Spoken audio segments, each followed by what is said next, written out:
수술실에 CCTV를 의무적으로 설치하는 내용을 담은 의료법 개정안의 국회 심사가 이해단체 간 첨예한 대립 속에 7월 국회로 미뤄졌습니다. 이런 가운데 자발적으로 수술실 안에 CCTV를 설치한 병원들이 있어 눈길을 끕니다. 최혜원 기자가 취재했습니다. 수술실 안 CCTV 설치를 확대하고 있는 한 민간병원입니다. CCTV를 어떻게 운영하고 있는지 한번 들어가 보겠습니다.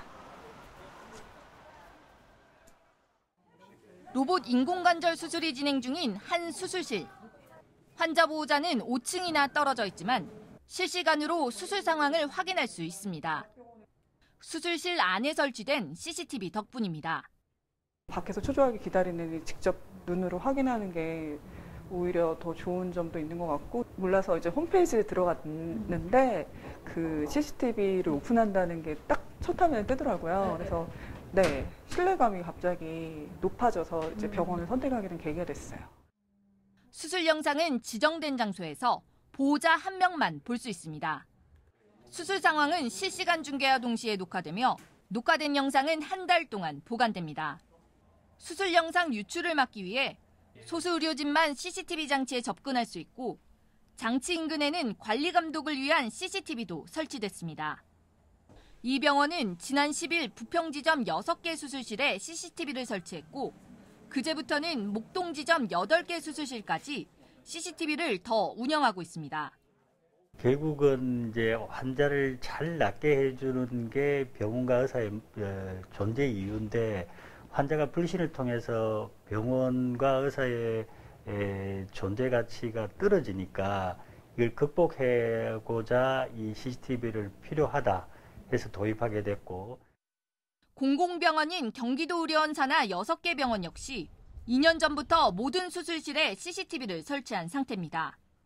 촬영 동의율은 66%에 달합니다. 그동안 2,600건의 수술 영상이 녹화됐는데 열람을 요구해온 환자는 한 명도 없었습니다.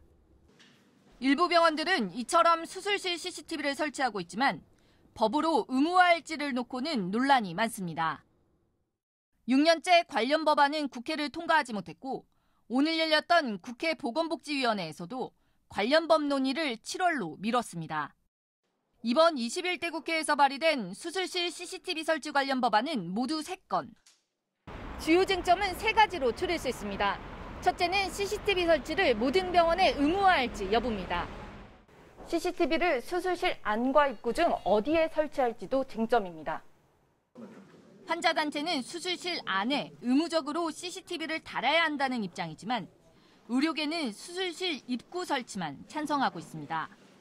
수술실 내부에 의료인의 동의가 없는 경우라도 환자가 동의하는 경우 설치하고 촬영할 수 있도록 하자는 게 핵심이거든요. 이거는 양보할 수 없는 하나의 마지노선이죠. 출입구 입구를 정말 강화해야 된다라고 얘기하고 있는 부분인 만큼 입구에는 설치할 수 있을 거라고 저희도 다 생각을 하고 있어요. 그 수술실 CCTV 같은 경우는 환자들의 가장 민감한 정보를 가지고 있을 수 있습니다. 필수 의료과들이 기피 현상이 심해지게 되면 필수 수술하는 과에 붕괴가 이루어질 수 있고, 셋째는 CCTV 녹화 시 소리를 녹음할지 여부입니다. 김남국 의원과 신현영 의원이 발의한 법안은 녹음을 허가하지 않지만, 안규백 의원 법안은 녹음도 의무적으로 하도록 했습니다. 의료계에 대한 불신이 낳은 수술실 CCTV 설치 논란. 기대와 우려가 계속되는 가운데 의료계 신뢰 회복에 대한 정치권의 깊은 고민과 결단이 필요한 때입니다. 현재 국회에는 수술실 CCTV 관련 법안과 더불어 의료인 의사면허 취소 관련 법안도 계류 중입니다. TBS 최혜원입니다.